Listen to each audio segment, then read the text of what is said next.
انا اروح بالعربانه للمدرسه، كنت اروح. العربانه اللي هي هاي؟ اي. من يوديك؟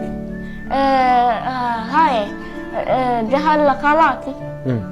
يودوك للمدرسه بالكرسي المتحرك؟ نعم. وترجع ويرجعوك هم نفسهم. اي. اللي عرفته انه انت هسه حاليا يعني جاي تدرس بالبيت. اي. عافية عليك. بيا صف؟ صف رابع. منو درسك؟ مرات اختي شهد ومرات امي. زين درجاتك شلون هي؟ كلها عشرة. صدق؟ ما شاء الله. امتحانات تمتحن هنا شلون؟ تمتحن بالبيت وتودي لهم الاسئله الاجوبه لو شنو؟ لا هنا امتحن واعطيها لامي تشوف امتحانات. يعني ورقه وقلم لو بانترنت لو هذا امتحان؟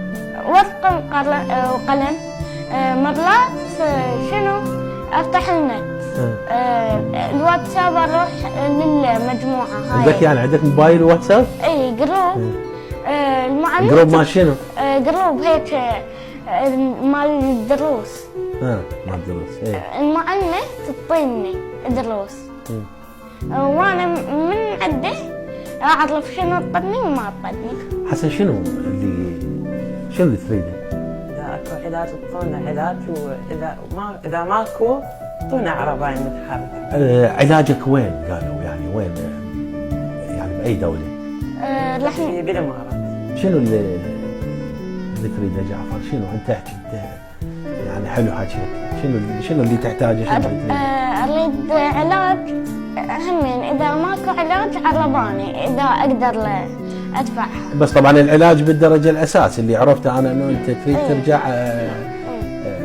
ترجع تمشي. انا ليش اريد عربانه متحركه؟ لان مرات تطلع ويا الاولاد يعوفون، فانا اقدر بالعربانه اخذ حريتي، يعني اطلع عمر لوين. اذا اكو هاي كربايه تدوس دق ما تقعدني، او تقعد واحد تدوس دق ما تقعد. فهاي ما ادري اذا تجيبوها او لا، ما ادري. انت هسه حاليا الشربايه اللي عندك شنو هي؟ انا عندي هاي مطابقين. بيها درج. ليش تريد الشربايه اللي قاعد ما تقدر تقوم؟ اي ما اقدر اقعد الا واحد يقعد. الصبح الا واحد يقعد. يشيلك لو تقعد تمشي؟ لا اقعد امشي. مرات يشيلوني اذا ما توازن. الله يشافيكم ان شاء الله.